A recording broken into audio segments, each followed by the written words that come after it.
Oh, it's not that It fast. was like 20. 20 miles per hour? Yeah. For $8,000, bro? 150 for diagnostic. Just to go to your shop and check out the scooter. Yeah. Because that's like the hardest part. That's true. The big guy got me my last fucking girlfriend. 10 a day. And they all pay 150 diagnostic fee. I think it was actually one of your customers. Oh, really? Yeah. Okay, tell me. So he was just riding along, minding his own business, an Yeah. 18-wheeler. So he got hit by a big rig. How? Like, he almost died on it. And he's like, well, it got me a new house and it got me my wife. Oh. I got her the ring and we got a lake house and we're moving out of the state. Do you think I should get into the EUC game? We should, bro. I think we should edit out. We could... That, I'm sorry. No, I just like know the forever. Funny as fuck if you recreated that set. What, a casting couch? Yeah, but never bring it up. Let the comments talk about it. Oh, that would be so sick. But you never say anything. You never respond to it. Hey, we got waters for you too. Oh, yes, that is fine. Sushi. Hey, thank you, bro. Sushi. That's all the sushi. I just got a sandwich. Nice. We'll get you mic up, then we should be rolling. For sure. Vietnamese coffee? Yeah. Bro, it's gonna give me a heart attack, bro. That one's pretty mellow. Did you see the video where someone drinking a Vietnamese coffee and they're like, the heart is pumping? This one or the... No, this one is for my leg, bro. You guys, are they in frame? Oh, okay. Yeah, that's probably the move. Just shoot the shit like we normally do. Yeah, we just keep it Just how casual. it is. Yeah, keep it casual, it's fine. Yeah. Yeah. So wait, $150 for diagnostics? 150 for diagnostic. Just to go to your shop and check out the scooter? Yeah. Damn, bro. That's the hardest part. That's true. That's true. Replacing the parts is easy. But what I can do diagnostic and Colin can do diagnostic. That's it. Oh, okay. Mario? Not yet. No, Again, okay. working on it. Oh, then I think a lot of viewers don't understand. With repairs itself, diagnostic takes up a lot of time. Yeah. And It's it can the be hardest anything. part. And then you have to know which path you want to go down. Yeah. There's a flow chart basically in your head, Yeah. which I probably should put that on paper. You have that on paper for your staff, right? We about what? The if this then do this. Oh yeah. I don't have that for my guys yet because we work on everything. Damn. Yeah. Now how about parts? How are you getting parts? I add everyone on WeChat that I can find. We'll custom rewire stuff if we need to. Ryan, can you close the door? Oh yeah. One of the ones we do a lot too, a lot of e-bike companies go out of business. Yeah. And if you can't get the controller from them, we'll actually put a new controller in, rebuild the wiring harness. Oh my god, bro. Yeah. That's a nightmare. That's why I need more tests. Yeah, but a lot of consumers also, they come to the shop, they sometimes don't think they should be paying for diagnostics. We don't charge diagnostics. Yeah. That doesn't mean anything, but because we only repair on our own, so I think diagnostics takes up a lot of time and people should be paying for diagnostics because they are taking up so much of your time. Well, then 90% of the stuff I do isn't stuff Yeah. I sold. Oh. We're fixing a lot of stuff for other people. Right. I'm usually a lot nicer when it's someone bought something from me. Yeah. Then I can usually figure it out pretty quick too because it's something I know at that point. Right. Okay, then let's do an introduction. I have Nick here today at US Pro Scooters, Mario from US Pro Scooters, And in motion. and InMotion. Race team. Our InMotion race team now? Yeah. What's the story? So the story with that is my buddy Brian Dillard. He actually works here as well. He pretty much reached out to me last year for this opportunity. They were gonna travel out to China, up to InMotion in Shenzhen. I think that's where they're located. And they were just gonna start doing prototype testing for the wheel that at the time was under release, which is the P6.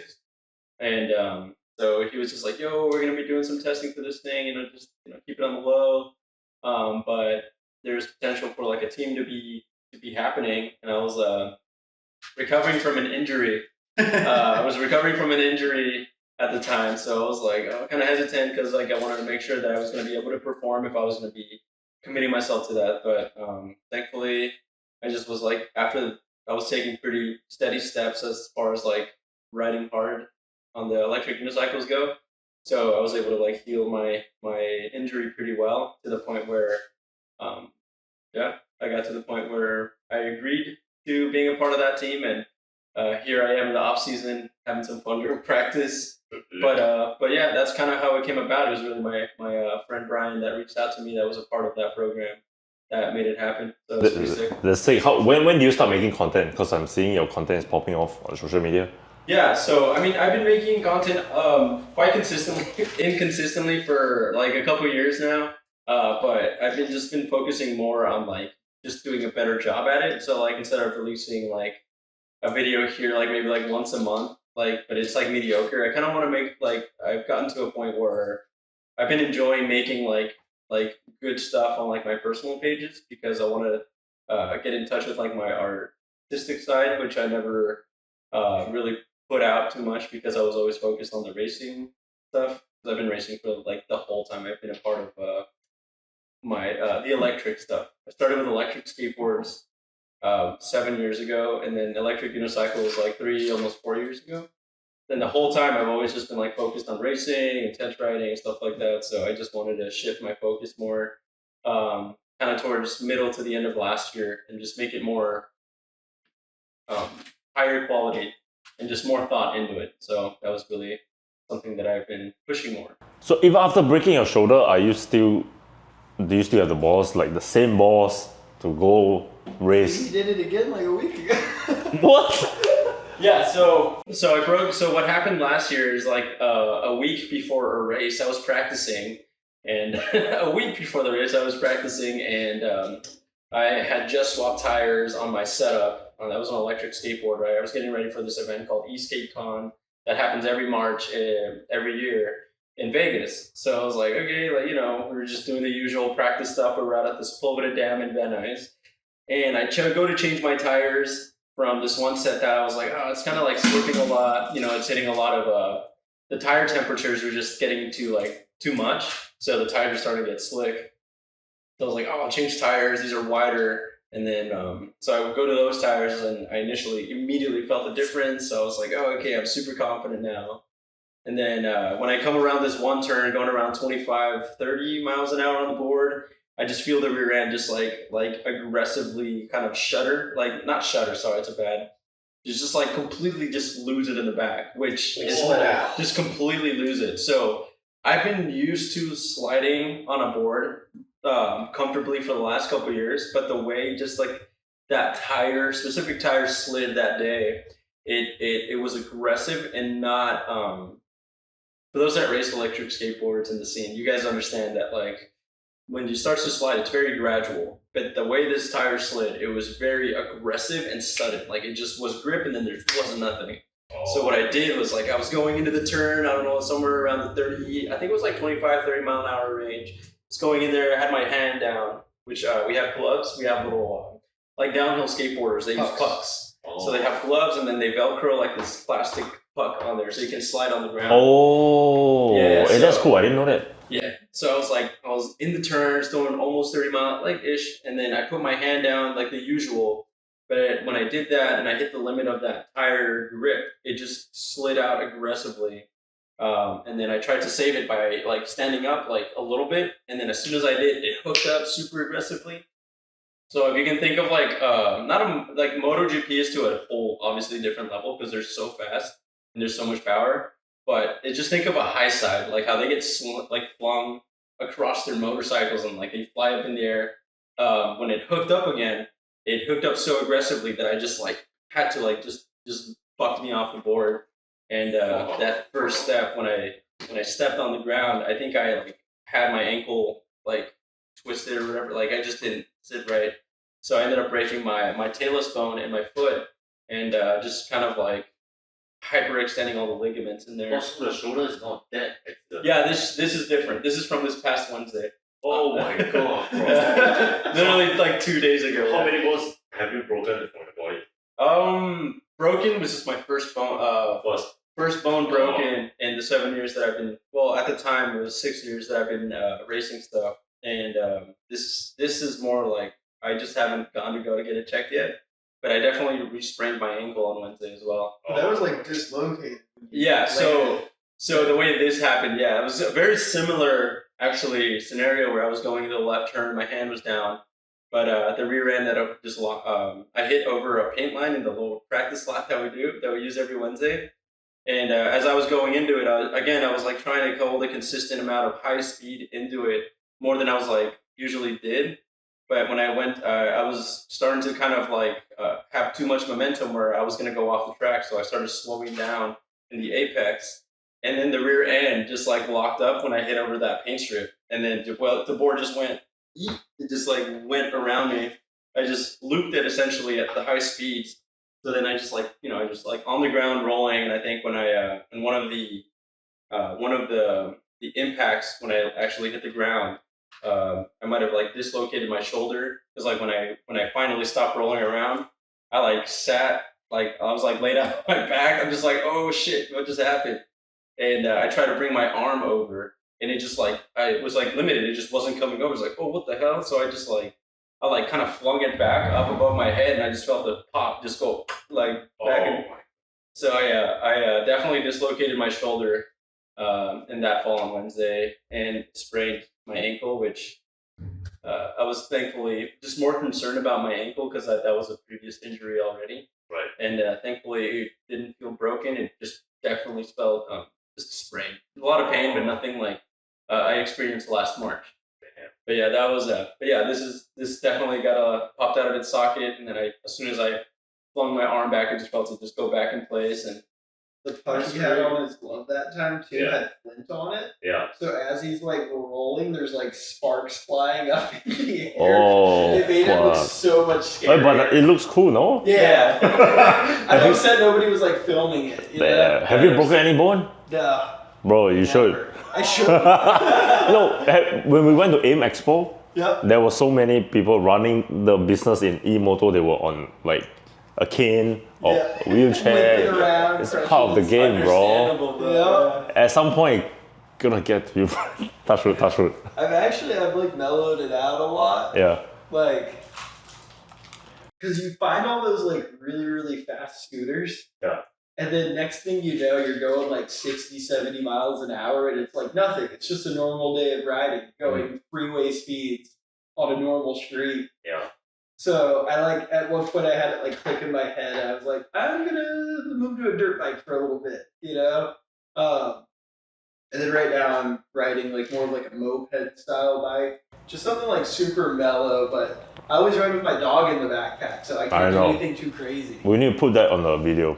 Yeah. To show you with your dog. We got clips for that. Yeah. We can send it in. So, wait, I already heard this story before, but I think we should share it. How do you first started repairing scooters? Oh, man. So, when we first opened, it was just the, like, skate scooters, like the skate park. They call them pro scooters. That's how we ended up kind of with this branding, is because we were like a pro scooter store, which is freestyle scooters. And How long ago was that? that was 4.5 years ago, so September 2021. Oh, after COVID. After COVID. Okay. Yeah, I missed all the COVID hype wave of everyone wanting these things. Okay. Which was the same on trick scooters too. Everyone wanted them during COVID. I was like, oh, I'll do that. And it opened up right after. And I wanted to sell the electric scooters the whole time because I had ridden a Dualtron literally like once or twice. And I was like, oh my God, this is addictive. And then you'd rent the birds and the limes and stuff. And they kept raising the prices on those. They're like psycho. On the rental? Yeah. Okay. Yeah, the rental one. Like, it used to be like, I remember like jumping on it, it'd be like $3, and now I'll have people come in and they'll be like, yeah, I spent like $200 today on birds. What? Yeah, like them and their family will go ride around the beach for a day. Oh. It just racks up. Damn. So the plan was to like sell electric scooters, but had to get the like funds to actually get electric scooters because they're not cheap to buy enough for a store, you know? And then I didn't want to sell them if I couldn't fix them. Like that seemed kind of obvious. Like a lot of companies don't think about it, don't care, whatever it may be. Like you can go buy a bunch of different scooter brands online right now, and if it breaks, nobody's going to help you at all. So I figured, like, if I sell it, I should be able to fix it. And then I hired an e-bike technician and figured we could learn the electric scooter stuff together because it's a lot more complicated than bikes. Like the scooters, there's just all those extra little wires for all those lights, little things. So I brought on the e-bike technician, and then I was like, well, if we have an e-bike technician, we should sell e-bikes. So we started doing e-bikes, and then the e-motos came out. Then we had people like Red Bull Racing Scooter.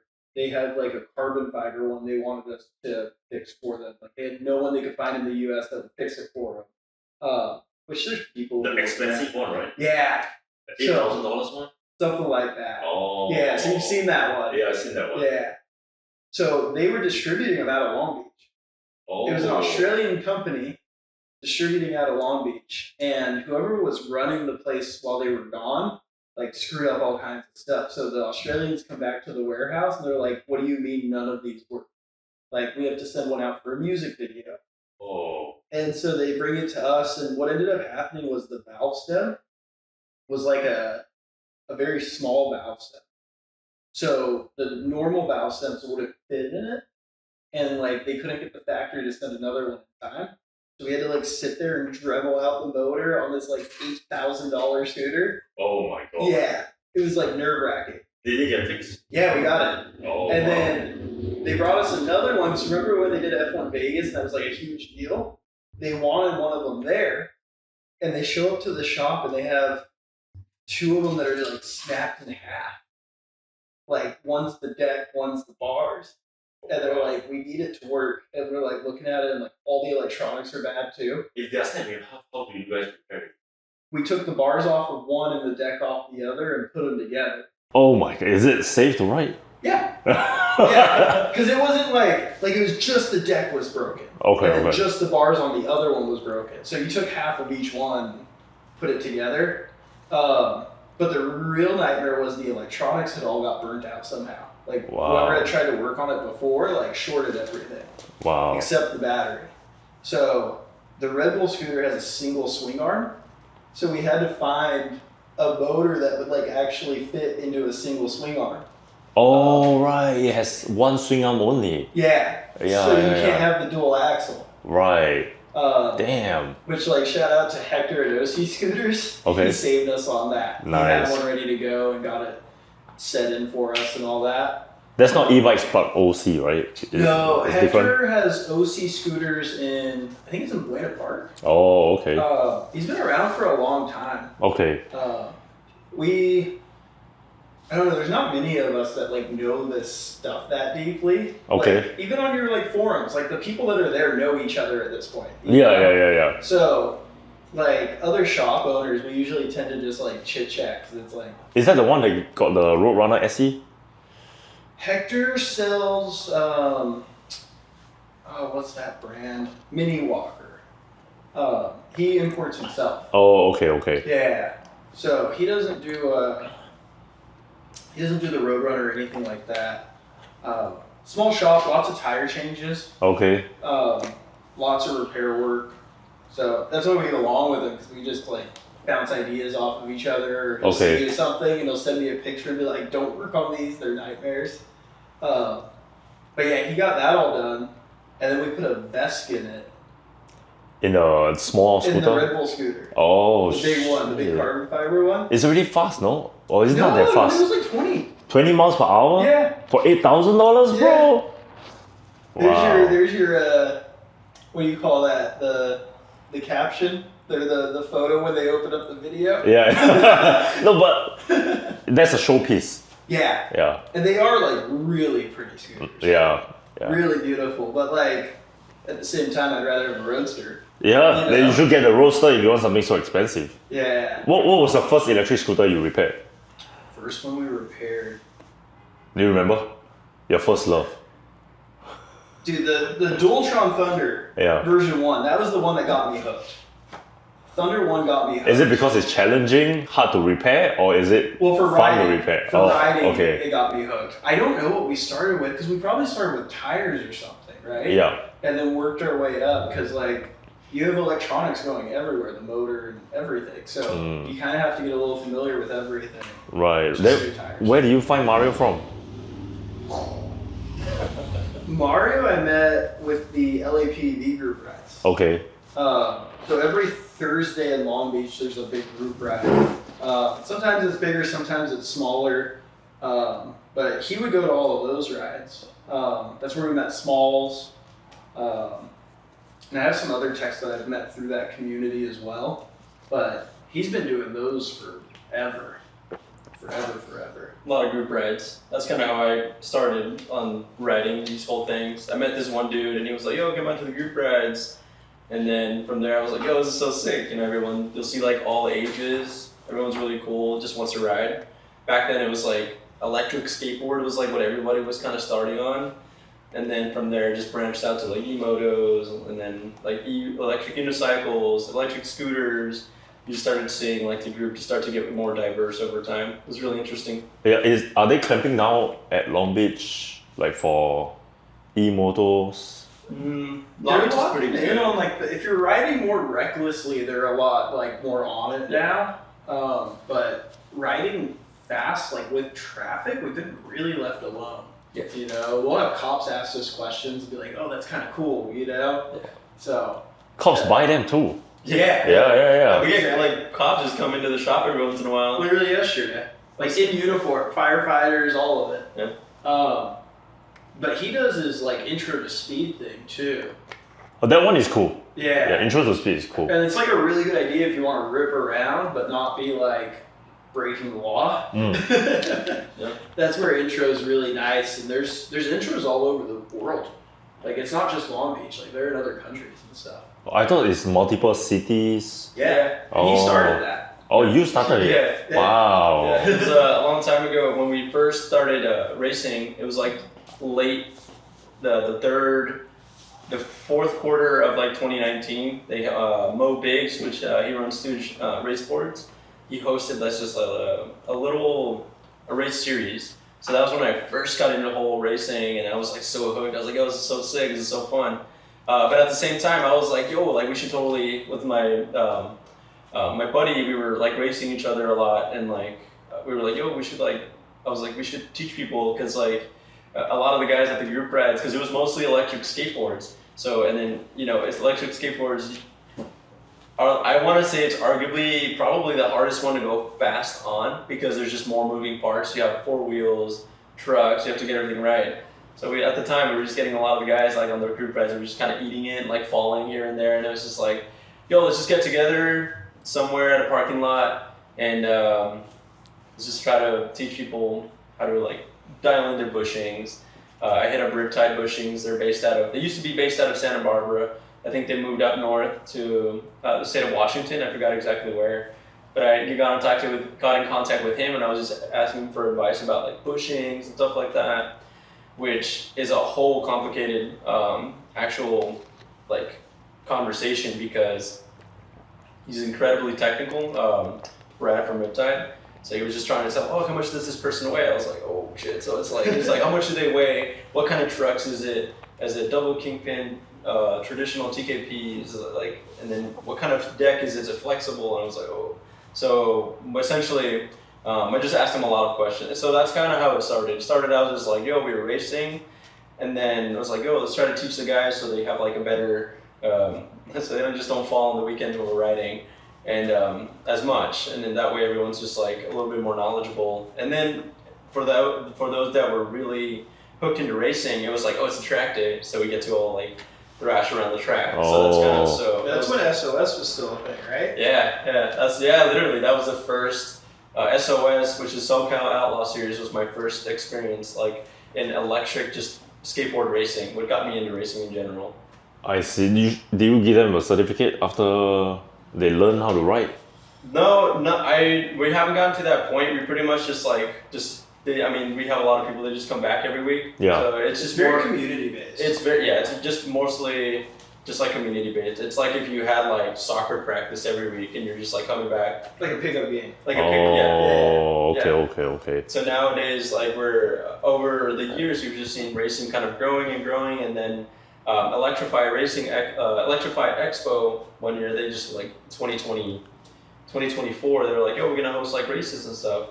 So then after they started their race league, which was very official feeling because they had a whole it looked like a whole YouTube series of like professional camera work, and it just seemed so promising. We just felt like there was a new standard for organizers that were going to be hosting races. So once they pushed that, then like I feel like that helped push racing in the scene in general. So now you're seeing the Electric Force One, which is TAF 1, and you're seeing which is the other one that we just had. TAF 1 is the one that Albert is doing too, right? Who? Albert, yeah. Albert's doing TAF 1, and then recently one popped up last year. I forgot what the name of it is. Race and something. Full Send Racing. Full Send Racing. Yeah, Full Send Racing. And the cool thing about so TAF 1 is very focused on finding really legitimate tracks, which is awesome. We got to race at K1 Circuit. Oh. Yeah, we got the go-kart. Yeah. Wow. Yeah, we got to race there 2024, and it was really cool. Best, in my opinion, just like the best track we've ever raced to this day. And so they kind of brought that into the scene, and then just kind of like, oh my god, the standards up here. And then Full Send Racing is focusing a lot on bringing e-motos and like electric bikes into racing too. So I hope that they keep pushing that, because in my opinion, I mean, e-bikes are like all over everywhere. So it's like we want to see more of that. So I'm just excited to see everything, and then to see just everything steadily growing as far as racing goes. When we were at AM Expo, we were sitting with one of the guys from Torque Motors. T-O-R-K? I think so. Oh yeah. And he has that dirt bike racing league, like full on like off road. Is it Aaron? White guy? Yeah. Yeah, Aaron, most likely. Gotcha. He's like legit racer. I think it's called electric dirt racing or. I don't remember. Is it at start with H, that track? They'll do. I think they do a lot of them. Grand Helen. Yeah, Glen Helen. Yeah. That's the racing. I think E-Ride Pro went there too. Yep. But it's too far, bro. What do you think? How many scooters do you guys think have you repaired to date? Oh my god. I know. So like during the summer, we had to like start turning away some stuff. Yeah. Because we were up to 250 open tickets. A week or a day? Just sitting, like they were just there ready to be worked on. Oh my. Like at once. Wait, how do you store 250 in your shop, bro? We got a warehouse. Oh, right. Yeah. That's crazy. Yeah, that was a game changer. But, God, I mean, on a slow day we'll take in like 4, maybe 5. On a busy day we'll take in like 15. Okay. So, I mean, what's that? That's thousands every year. Thousands a year? Yeah. Damn. Yeah. Say we average 10 a day. And they all pay 150 diagnostic fee. Not necessarily. Not necessarily, because there's tires and brakes, right. tune-ups. And If I got my number right, 150K in diagnostics fees a year. I wish. I wish. Well, last summer, at the beginning of summer, diagnostic was only $80. Oh. And then we were getting too much of it. Yeah. So then I raised it to $120, and then it was still too much of it. So then I went to $150. But the goal with that is like we can do more extra stuff, right? Like you get like, hey, we adjusted your brakes while we were at it, and like cable wrap or whatever, little things like that though, where it's the people that do it end up with a better experience, you know? Right. What are the top 3 repairs you see come through your shop most often? It's got to be tires and like tubes and tires. We get a lot of scooters that are like tubeless. They're like, oh, we got a flat. That's got to be the most common thing. We get it like on average. I want to say we get like 5 to maybe 7 a day ish. Like Tire? Yeah, Just 5 tires. tires. Wow. On like average, because you're gonna have slow days and busy days. yeah, it's pretty average. But brake adjustments, some people are like, oh, I need new brake pads, but you know, we're pretty honest. We're like, oh, we look at them like, you actually got a good amount of life left, so we'll like adjust them for them. We're doing a brake adjustment, stuff like that. I see. And any like, what's the worst repair you've seen? From another shop, No, from customers who come to your shop, like the worst like repair. it came in the worst condition. Yeah, worst condition. I think it was actually one of your customers. Oh, really? Yeah. Okay, tell me. So he was just riding along, minding his own business, and Yeah. an 18-wheeler decided to wrestle him on the street. Wrestler? Wrestle him. Wrestle him on the street? So he got hit by a big rig, Okay. and so the whole back end is ripped off this. It's a Wolf Warrior. Wolf Warrior? Okay. Yeah, so it's just whole back end's ripped off, wires are ripped, like everything. And we're like, dude, you should probably just get another one. He's like, no, this one's kind of special to me now. I'm like, how? Like, he like almost died on it. And he's like, well, it got me a new house and it got me my wife. Oh. I got her the ring and we got a lake house and we're moving out of the state. Oh, from insurance? Yeah. Holy shit, bro. You can take advantage of insurance like that? I mean, he was jacked up, dude. Oh, he was damn. jacked up. Yeah. 18-wheeler, commercial vehicle. Wow. Yeah. Semi truck. That was by far the like worst condition I've seen one come in. But I don't know. We get to do some like cool custom stuff too. Yeah. That's like the stuff I tend to like a little bit more. I see you also repair motorcycle. Like electric dirt bikes or like No, there was a whole motorcycle in your shop under the shelf. So that was electric. Oh, that's electric. Yeah. Oh, then do you think that kind of motorcycle or electric, is it easier to repair compared to e-motors? I think the nice thing. Okay, so one of the things you gotta consider when you're repairing this stuff is how expensive the parts are gonna be and how much time is it gonna take, because that's gonna be expensive too. So when you get to like the e-motos and the motorcycles, like the worst thing that can happen electronically is you're gonna need a new battery, which is like $1,000. That's your like worst case scenario, right? But if you get a bad controller or something like that, it's a much lower cost compared to the actual bike itself. Mm. But if you get like a Phantom Go-Go, Oh, the Costco scooter? yeah, or even better, I know you and I are both huge fans of NIU. Oh, okay. If you get an NIU and you get a flat tire, and let's say you bought the NIU for $400, Throw it away. that flat tire is going to cost as much to do as a Kaabo, as a Daytona. Like, it's the same amount of work. So is it worth it to buy that kind of scooters when it comes to repair?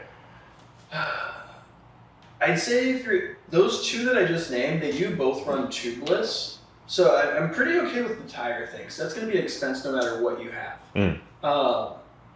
But electronically, it's not worth it. Like, at that point, you dispose of it, give it to a friend, and get something new. Mm. Now, if you get a lot of flat tires, and then that's not being worth it, then I say put the solid tires on. Solid tires on those scooters? Yeah, the little ones. But do you think the suspension is going to be okay? No, it's not fun. It's not fun, but Just to prevent tire flaps? if you're going to be spending a ton of money on flat tires and you need this to get from A to B, Right, then it's worth it, you know? And those are going to be your shorter rides normally anyway. I see. Yeah. Okay, for the riders, right, most riders don't actually know how to maintain their scooters. So let's do a scooter survival framework.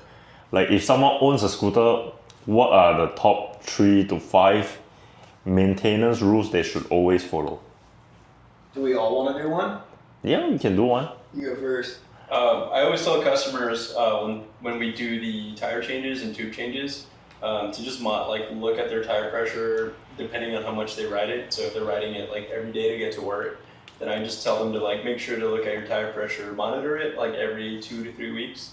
Make sure it's above like 35, just to because the tires are so small. And if there's a tube in there, the tubes are there's a lot of impact that goes, especially when they're non-suspension.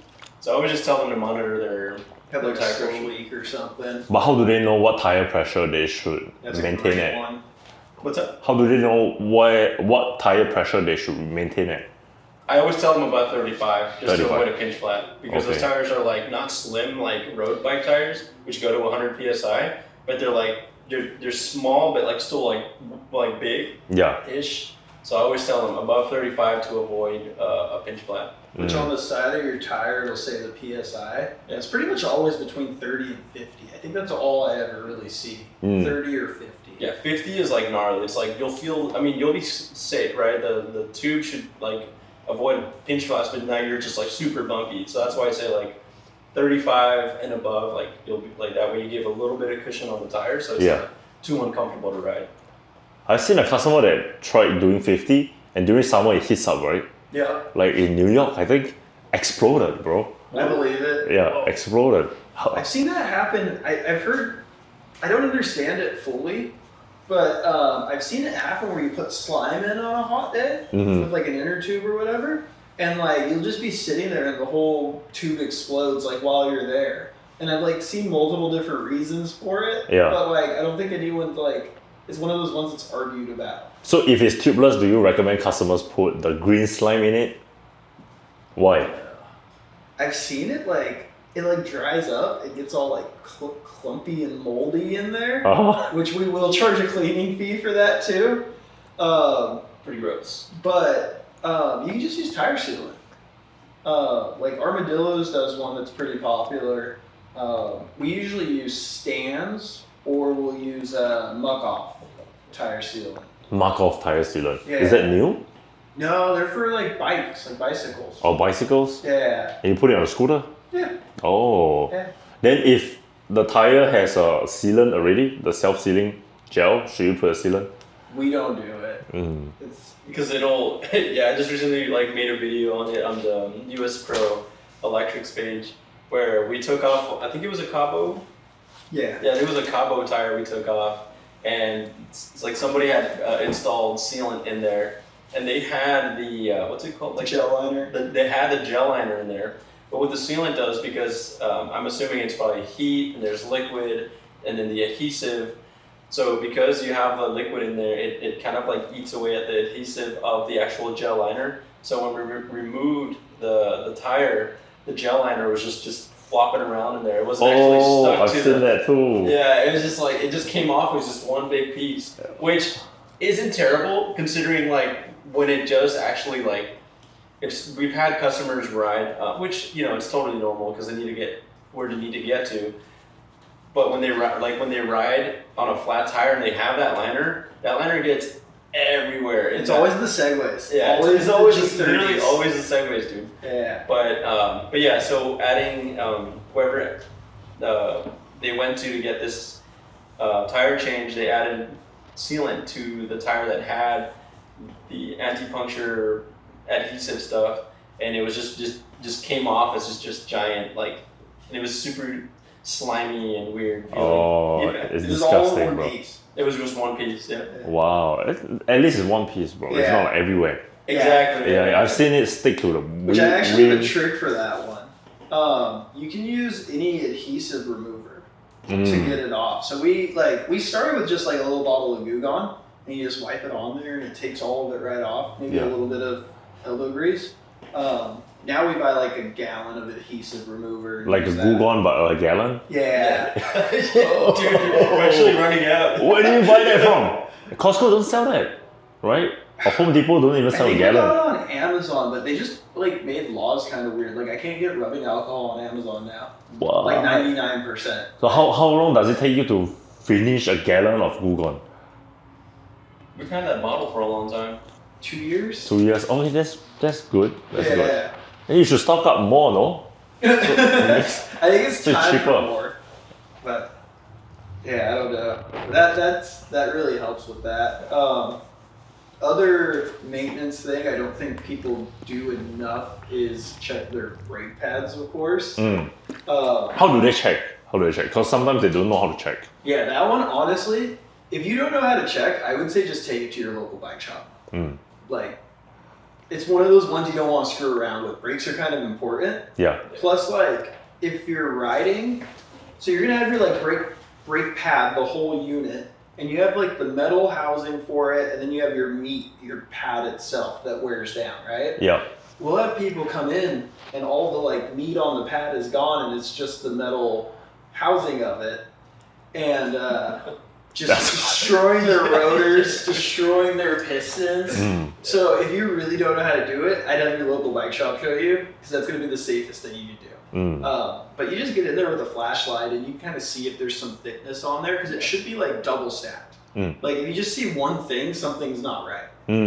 How often should they, let's say if they don't know how to check and they use the scooter regularly, how often do you think they should replace the brake pads? Like 500 miles, I'd say. 500 miles? Yeah, that's about when you can see without necessarily having a problem. Yeah. Then for those scooters that have like full hydraulic brakes, then how do you know if you need to refill the brake line or you need to replace the brake pad? At this point, you can kind of just grab it and feel, and you know, like it'll feel extra soft. Now, sometimes that happens. You look at the pad, and it's actually like no pad, like it's pistons at this point. And at that point, you're going to start by putting the pads in and see if you have pressure at that point. And if you don't have pressure, then you're going to have to bleed the system. Which, once again, like mountain bike shops, electric bike shops should be able to do that stuff. Right. I actually encourage people, if you do need like little stuff like that and you know it's the same parts as a bike, which doesn't include tires, because scooter tires are way harder than bicycle tires. But brakes and stuff, I recommend honestly just going to your local bike shop. Don't even tell them it's a scooter. Just show up and let them see it, because they're going to be like, oh, this is the same thing that we actually work on. It's just shaped like this instead of like a bike. And those customers, usually when they do that, the shops will accept it? A lot of the time, once they see it, like if a technician sees it and goes like, oh, these are Zoom brakes. Like all my e-bikes have Zoom brakes. I see. Then when a customer is trying to buy an electric scooter, you guys sell scooters too. Yep. So what are like the must-have if someone is serious about getting into scooters? So one of the things that I look at immediately is I'll actually go on either the store who's selling it or the manufacturer's page, and I immediately look to see if they have parts listed on it. That's my first one. And if they don't, the other thing I'll check is if they're like active on social media, like there's someone I can get a hold of if I need to. It's not just like a shell company that just has stuff in a warehouse and it shows up to your door magically. But why is that important? Can you say that one more time? Sorry, bro, the sushi is so good. Oh, why is that important? Why are parts important? No, why are those two important? Oh, like looking at their website and looking at their social media? Yeah. Well, if they have the parts on their website, that's a great sign, because even if they won't help you, like even if they don't have customer support, if you can call me or one of my guys or bring it to us and we can get the parts for you, chilling. Okay. So at least if you have a store that you can work with and you know you get the parts, super chilling. And then looking at their website, seeing if they have customer service. Usually the brands that put more time and effort into that, they tend to have better service, parts availability, that kind of stuff. I see. Yeah. Have customers come to your shop that bought it from an unknown brand, AliExpress scooters? Do they get the parts easily and get repairs anyways? Well, Nah. I mean, like mechanical stuff, tires and brakes, easy all day. But if you have a no-name scooter, like people will be like, oh, just look at the part number on the sticker on the controller. And it's like, no, they printed that sticker for this manufacturer, like for that specific scooter. So I get two scooters, exactly the same scooter from the same factory, same exact part, but I'll have a different part number because this one was made for company A and this one was made for company B.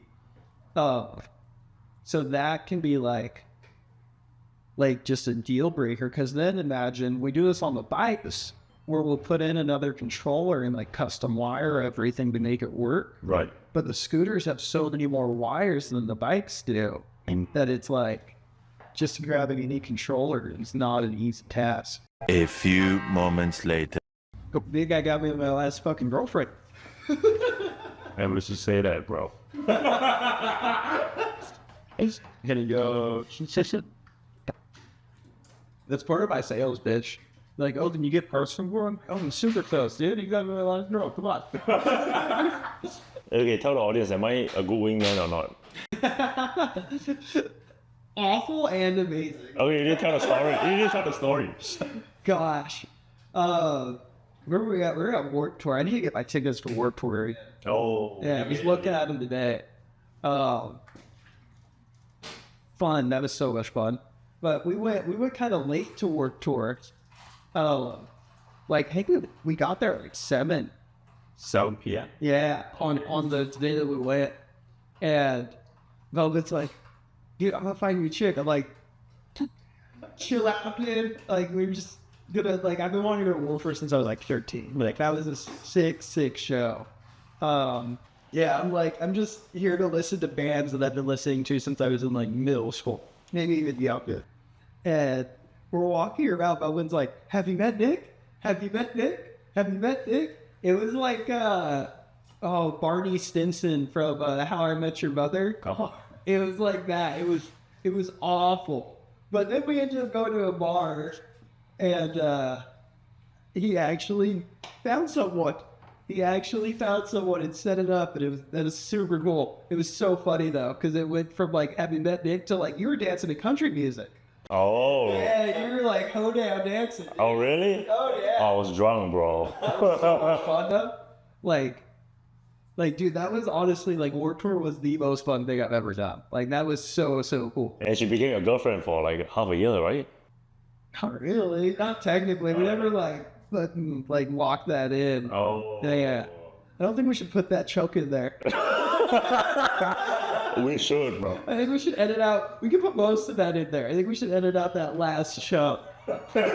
In case you see it. Yeah. I'm not trying to piss anyone off. Hey, you're still running those ads though, huh? When I was here, Yeah. we made a video for a bike company that I sold. Okay. And they still run the ads on it to this day. You're the one that's just riding the bike? Yeah.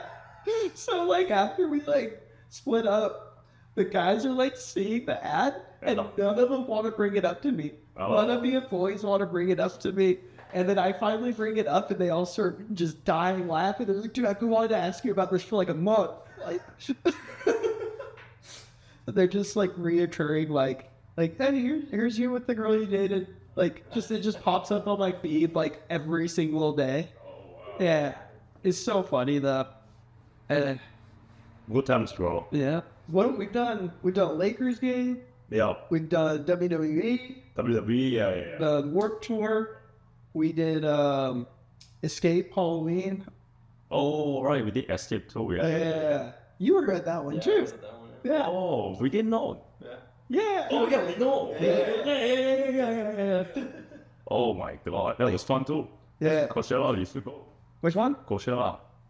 I'm kind of down. I just like what we were just talking about. I've been spending so much on inventory Yeah. that like I don't know, because my sales, like, we always focus on repairs. We never focus on sales. Like, people would come in and be like, I kind of want this. And I'd be like, you ask me any questions you got. I'm going to give you my 2 cents. If you want, awesome. If you want to go look around, that's awesome too. But if it breaks, come see me. I'll fix it, you know? But like now we've like earned that trust with so many people that like, they're like, I only want to buy a bike. So during like Christmas, like Mac Foxes, Yeah. we were getting like a pickup truck full once or twice a week, you know, for like a month straight of just that one brand. So now it carried over. Like right now we're supposed to be in the slow season, right? Like January, February, March is supposed to be like. It depends on the year. It depends on the year. It's beautiful right now. So we're kind of lucky there. But we're still, I mean, 3 bikes out so far today. I'm happy for you. You helped a lot. Yeah, last year you said you want to double the business. Yeah, which we're on track to double up this year. That's good. And it's been like really consistent growth with all that stuff too. You know, we got the online store cranking now. So we just picked up to ship out. We just got a Suron and an Altus from you, and a Cruiser. Those are all like online. Nice. Yeah. Nice. Awesome, bro. That first been cool. But is selling online better than in-store? There's pros and cons. I think in-store is better, in my opinion. In-stores definitely. Well, they're both kind of fun, dude. Like you wake up to a Shopify notification. That's pretty cool feel. Oh, then wake up with a chargeback. Yeah, that's not fun. That's not fun. Which like, you do all your fraud detection manually, right? We do manual, and with the we have an app that detects, and that's like 3DS authenticator, and then Address. Right? They take a transaction fee for every transaction. Yeah. So it's just a numbers game for them. Yeah. Like at the end of the day, let's say a month, you pay them in 30,000 in transaction fees, then they only cover one sale, then it's all profit for them. Yeah. Yeah, so it's just numbers game. Yeah. Because we have a fraud insurance. I've only had to use it once. It's called Evereye. It used to be called I for Fraud, okay. but that has been like, because literally, like, you get the online order, you start like looking up the person, like trying to figure out if it's a real person or not. And like half the time it is, half the time it isn't. There was a period where we got like fraud attack. I think 20 fraud attack a day, like for weeks straight. And they just want one to go through. Yeah, they just need one to go through. Crazy, bro. It's all high risk. Because they maybe we lost one, but that was 3 years ago. Like, they cannot play now, you know. Now we are like very, very tight. Yeah. Then I think one went through, then they tell their circle on how to defraud like, scooters and bike companies. So a lot of them, they get credit cards from like the mailbox. There is a syndicate here, you know. They just go to mailbox to pick up credit cards and then use the credit cards. And scooters and bikes are easy to sell aftermarket. Yeah. Yeah, everything else is hard to liquidate. Yeah. Yeah. Then like you're probably not going to pull that on like Apple or Best Buy as easily, right? Right. Best Buy, they do get a lot of fraud too. Yeah. Yeah, that I don't know, that fraud insurance though made it so much easier to sleep at night. But it's like much easier to sell them in person because you just show the person and go over everything. Yeah. But like one thing that's cool made like smaller shops still is like I'll have a guy like literally this is all actually happened. Like I had a guy call in from Texas. My admin answered the phone. And the guy's like, hey, I had questions. Like, oh, let me put you on the phone with Nick, like the owner of the store. Like put you straight to him. And we sat there for like half an hour, 45 minutes, just going back and forth on the phone, going over stuff. And then we start talking about his motorcycles and his car, and his boat and all that. And then he ends up buying, he ended up going with an Altus. Yeah, he ended up going with an Altus. But that's one of the cool parts about still being small is we can still have those interactions with people, even if it's an online sale. Yeah. That's good. Yeah, the in-store is always fun though, because you get to like see it and it's like live, you know? Yeah, and also expectations can be managed in store. You know, you can explain warranty, what's covered, what's not covered. Yeah. Which, I mean, a lot of people expect the warranty on this stuff to be everything. Everything. The parts, the labor, flat tires, brake pads, all of it. And if you look around, pretty much nobody covers everything. Like, it's just not It's not possible. yeah. It's not possible. We had a customer, I think 1 year ago. He had a Mantis King GT from us. And it's always a kaabo. Okay, it's always on the record. It's always kaabo. Just for some reason, certain kaabo customers just give us so much bad rep and then so much problems. So he has a Mantis King GT and an old King GT. Then his Mantis King GT had like 3 consecutive tire flat. Of course, I don't deal with those situations until it gets loud enough, like for me to pay attention to it. Customer service team help him. He called every day. Then they end up exchanging the scooter for him. So he had this expectation that, okay, whatever it is, Voro is going to take care of me. But not only that, after 1 year of usage, they might be able to exchange it for me. So that Wolf King GT has a ton of mud on it. Water damage. Anthony, which you met, very nice person. Tell him, hey, like, it's very obvious there's corrosion on the battery, corrosion on the motors. We cannot replace it for you. We gave him parts, even after warranty expired. It's all just for a flat tire. Yeah, no, this one, Wolf King GT now. Okay, different. Yeah, Wolf King GT. We give him the part. Then he asked for a replacement. We didn't give him what he wanted. The customer service team didn't want to give him the scooter, because his scooter is so used. You bring it back to us, we can't sell it anyways. So dirty. Then he did a small claim. Then he lost though, but wasted all my time. Yeah. 4 depositions. I need to show up. Like all of a sudden, I came back from Singapore, came to LA. What the hell? Because usually we come back. Usually there's a lot of letters, and you look through small claim, try to fight, and go to district attorney. All that just because you fuck it up, bro. Yeah. Like just buy the Clear parts. water damage. Yeah, like very clear. We show the kaabo, hey, are you on kaabo or not? Obviously they tell me to kick rocks. Yep. Yeah, what are you gonna do? Yeah. And it's like, even if he sent him the parts, it doesn't sound like he'd be satisfied with that. Yeah, exactly. Yeah. There's point of no return. Yeah, but that shit that we deal with, this the cost of doing business. Yeah. Yeah. The other fun one is disc brakes. They get they get it brand new and they hear that. Oh. And it happens on every single one. It's just whether or not they know that's like a normal thing. Because the way I explained it to people is, like, I had to get rotors on my Saturn Vue years ago. It was like $1,000 for like rotors and all the labor and everything. And I'm like, dude, these rotors you can get for, what do you sell rotors for? Like $30, $20? That's it. Yes. Versus like a car. So you can't have the same expectations as a car. Now, if you go to a shop and you buy, God, not even Magura's, like Lewis brakes, like $1,000 brake set. Yeah. Then I expect the shop to maybe break it in and make it all perfect and everything. Right. Out of the box, you got to realize that if you want it that perfect, you're going to have to pay hundreds of dollars more to get that, like, that level of QCs. It's not causing a problem, right? It's just a little bit of a sound. But there's a lot of ways to fix it too, customers, yeah. Just ride? Yeah, just riding it so the pad wears down a little bit and there's some space. Because those pads aren't like made for each specific brake. Like especially when you change your pads, like they're gonna be slightly different. Even if it's the same shape and everything, it's gonna be slightly different. Right. Yeah. But sometimes even if you change the rotor, it's like not much. We'll change it for the customers.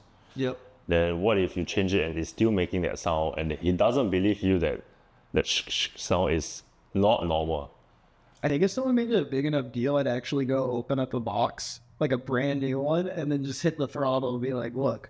Because it's almost every single one out of the box is going to have that little bit of sound. Right. And then, what's the other thing with that?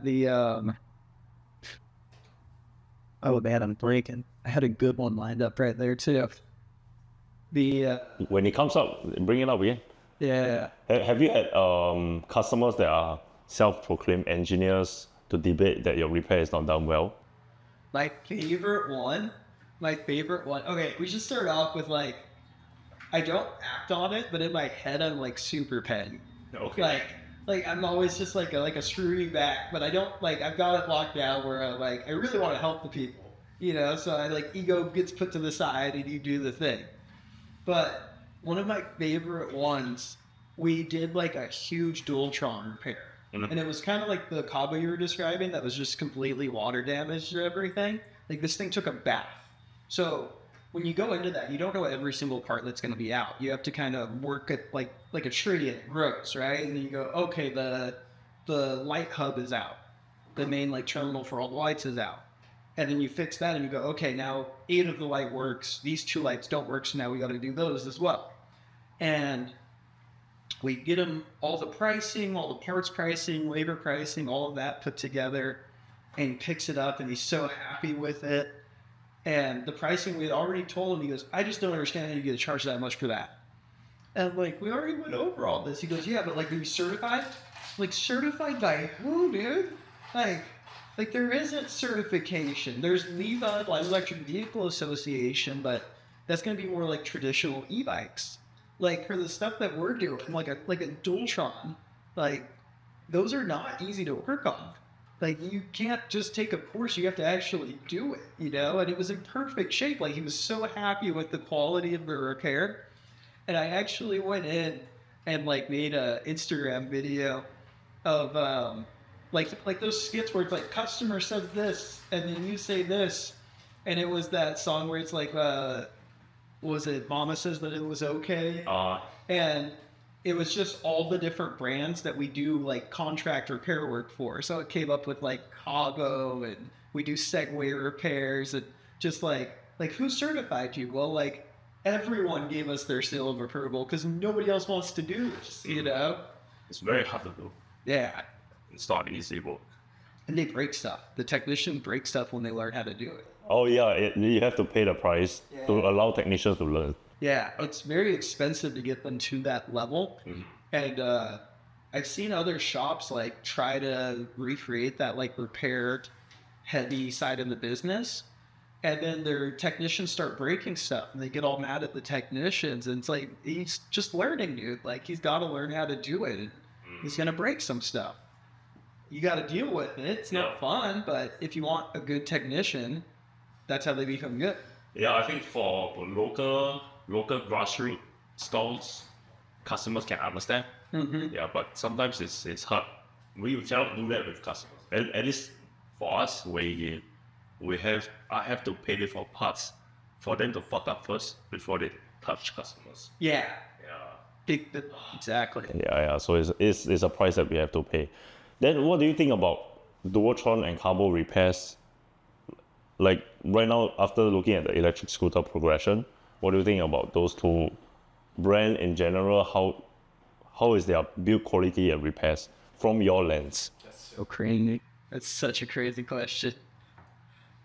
Dualtron has always been the most complicated scooter to work on. Like they have the most wires, the most everything. Because Dualtron has all those lights. They were one of the first ones doing all those crazy lights and stuff, right? What people don't understand is that every strip of lights is at least 3 wires. So now you have what, 1, 2, 3, 4, 10 strips of lights? It's 30 wires just for those lights. And then they have to go somewhere. So it's super, super complicated. The thing that I do like about working on Dualtrons is it all makes sense.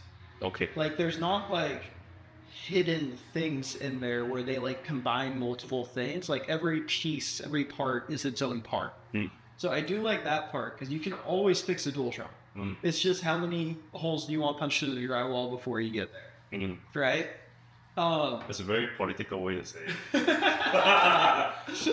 No, I mean, I like when they come in, like, but it is like maybe part of the reason I like when it comes in is it takes so long to do, so it's a lot of labor hours, so it's a very expensive bill, you know. So customers that buy Dualtrons need to be expected they need to pay a lot of repairs. Yeah. If they don't want repair. Yes, it is one of the more expensive ones to do anything, you know. Right. Even on the tire changes, like you can get the motor back in, but usually it's easier to actually like open the like rear swing arm a little bit so you can actually fit the axle properly. Right. And then kaabo is very similar. I'd say kaabo is easier to work on than Dualtron is. But they really got to fix that brake lever. The hydraulic fluid on the lever when you lever on the rear. Oh. You know, it always comes like a little low. Last few fire questions. Let's see. What scooter brand comes into your shop the most? Yeah. It's a Segway, right? Yeah. We do warranty work for Segway. So we have a lot of Segway, and then there's so many Segways out the road. Other ones actually probably Phantom Go-Go. do a lot of flat tires on Fit to Go. And that's gonna be like your smaller stuff, right? So more mass market. I'd say for bigger scooters, it's got to be kaabo, like hands down, right? Yeah. And you also sell EUC, I see. Yeah, just this year we started selling all the in-motion EUCs. How is it? I mean, don't get me wrong, it's not the fastest seller. It's a very niche market. Okay. But what we ended up doing is starting with the E20, which is like a dual wheel one. So it's a lot easier to balance. And you learned how to ride in 15 minutes, right? Yep. Same. And then I just started riding the V5, which is their little single wheel one. And so out of my staff, I think there's 7 of us, only 2 of us can't ride unicycle. So if you come by the parking lot, like one of us is pretty much always screwing around on a unicycle. And then the customers ask about it, and then we put them on the E20 so they get to kind of like experience it, which is really cool. And then having Mario working at the shop and he literally races them. It's kind of a cool extra thing. Do you think I should get into a EUC game? Not really. Why? Not really. It's so niche. It's very niche. And like, I don't even want to say it's like competitive. Like, I don't even think that's the right word for it because it's so niche. You know? Because you have EVs, you have... But they're not in the US, right? No, which I think that's caused some issue because of all the tariffs and stuff. I think that's been like a weird thing. Okay. But just North America, you have EVs, you have e-wheels, and then you have... He's not in America too, though. He's in Canada. They have a warehouse in Vegas, I believe. Right? You will? Yeah. Yeah. I think the guy runs the business out of the country, but like they have their thing here. I forget exactly where he's at. It's Canada. Yeah. Underground, but you see underground, but he's doing like I think he's only Bigo wheels. Yeah, and not even like online much. Even next gen, but even underground and next gen compared to e-wheels is not the same conversation. Yeah. You know. But the companies that are competing in the EUC space, they are not here. They're overseas. Yep. So there's room for me to play. But you do have the price cutting thing. I don't know. Did you see what Bigo just did? No. What's you tell? Yeah, you can tell that so much better than I can. Well, so there's this wheel. It's by this company called Bigo. That's the name of the company. They came out with a Bullets Pro last year, 168 bullets. Anyway, so that 168? Yeah, 168. Do you know what the P6 is? No, like 100 something, right? 235. No. Yeah. That's why it goes like 90. Someone did 96 on it. Oh, yeah. Shit. I know it's like the fastest wheel right now. Yeah. When they first showed me, I saw Brian riding it in China. Crazy. Subway, right? Yeah. But yeah, so this wheel, the Bigo Blitz Pro came out last year, and it was retailed roughly, I don't remember exactly the number, but it was like anywhere between 2,800 to 3,200, and Bigo just did like a deal online where they were selling it for 1,600. So it's like they're cutting the prices significantly. Do they have dealers? What's up? Do they have dealers? Yeah. Yeah. Oh, why are they doing that? Do you see what Any nice answers to that question? You know, that's crazy. Do you see what's happening with alien rights? Yeah. That Why don't you tell me a story? I'm sorry. No, I just like known him forever. But basically, like what they got together with Shane, I forgot his name. I think Shane Chan or something like that. And this guy created this company called Solo Wheel. He kind of, I wouldn't say discovered electric unicycles, but integrated into like, I think the first electric unicycle, the balancing thing into that. So I think his argument is that he isn't getting compensated for all the sales that are happening that use his like initial IP when he like first created it. So he reached out to Alien Rights so they can work together to kind of push enforcement on the sales of electric unicycles for them to only be the ones that can sell them, essentially. like judge, jury, executioner. Like if you want to import it, he has to tell you it's okay. No. Even What? supposedly. So the first time I got to know about this case is when Jack from NOSFED called me, hey, do you have any lawyers to introduce? Because I got into a lot of lawsuits, right? I need to fend myself against trolls. Then Mike from InMotion, the VP for the EUC side, also asked me, hey, do you have any lawyers to introduce? Same day. Like, what? Are they suing each other or what? That's crazy. Yeah, then they told me they sent me like this article from Alien Rights. I just read briefly, don't know much about it. Yeah. But I saw Facebook groups, like there's so many people scolding them. Fuck you, right? The voter, yeah, you'll see it on Facebook. Hashtag right now. Yeah. So what's the verdict right now? So because there was a lot of petitions to try to I don't know if it was to stop it, but they essentially pushed back the date for people to be able to vote. Yeah, Okay. to vote basically. Do you vote? Yeah. So they reached out to my buddy, reached out to me because they were making a I don't know what legality means, but basically it's kind of like a legal complaint, I guess. And I represent Intro to Speed, so I was like, yo, me and this group, Intro to Speed, we are against it because that's crazy. But is Alien Rights your boy? Not cool, bro. I'm sorry. Is Alien Rights your boy? I'm sorry. Is Alien Rights your boy or something? I've known them since the first year I started riding. And you're voting against him? Yeah, because I think what they're doing is not cool. I see. I just don't agree with that. I mean, you can have a disagreement with a buddy. And That's like one of the issues too, is how late into the game they're actually doing it. I think that's actually causing them some issues in this case a little bit. Oh. Yeah, because there is one of the things is that I think they're supposed to be responsible for actually developing, running, managing an industry. That's one of the things you have to prove. The whole industry. Yeah, but that's not the case. They're very big, but it's not the case. There's so many products and dealers and stuff. Are they big? Alien Rights? Yeah, they're pretty big. Really? Yeah, I would say so. Then did the wheel ever came into production, the solo wheel? It's still in production. Actually, I think once they put out that Alien Res put out on Facebook where everything was just they put their answer to everyone just shitting on them online was to put a solo wheel on their website as for sale. Can you buy it? Yeah. Oh, so just They're saying that yeah. he's still selling this wheel Yeah.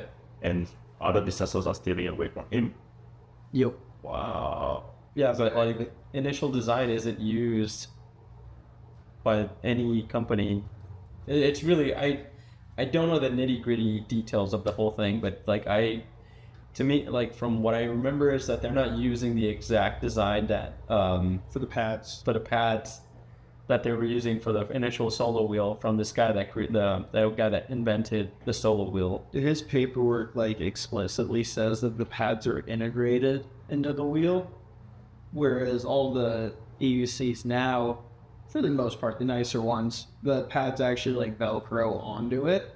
So it's a separate piece. It's not integrated, and his wording actually has some implication that it has to be integrated. Yeah. So between that, all the complaints and some other stuff, they actually paused the case and then reopened it. And now I think they're saying that that having the pads detachable is an explicit bypass, so it still should be covered is I think their argument right now.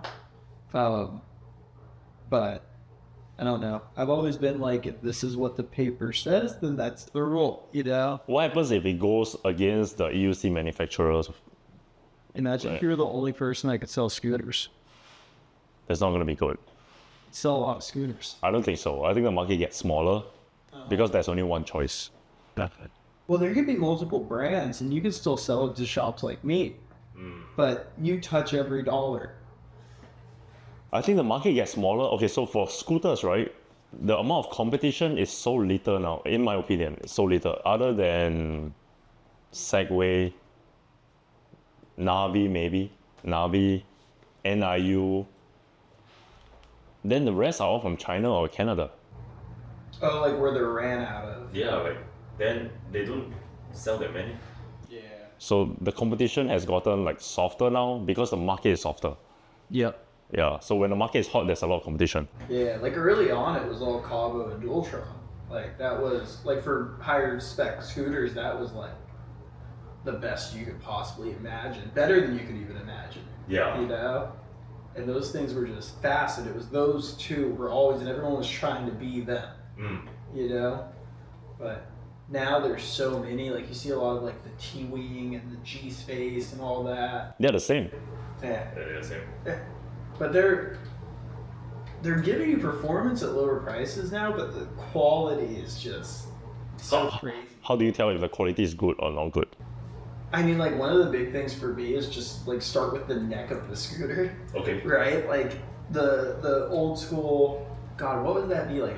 That was probably 10 years ago when they were doing the like folding necks that like sat in between. You know what I'm talking about? Folding neck, that's that. Like what scooter? Like what the T-wing and Mars are running right now. Okay. Like that technology is like older, and it's just kind of janky. It looks the same as Wolf King GT, you know? Wolf King GT. Doesn't the Wolf King GT have it like the actual bars themselves fold down? Yeah, this one doesn't. No, this is like very similar to the Cruiser S. Oh. Yeah. Which, if you notice, the Cruiser S neck, you put that on a 30-mile-an-hour scooter, not a 60, 70-mile-an-hour scooter. I see. Are you getting any at the shop to repair? Not too bad. Like I will say, like it has gotten a lot better. Like the quality control has gotten a lot better. But there's like just things like that, like with that neck design that just kind of gives me the heebie-jeebies, you know, like. So as someone experienced, you wouldn't buy that scooter. So, If I have the funds, like we were just talking in the other room about the InMotion Jet. $2,000 scooter, 72 volt.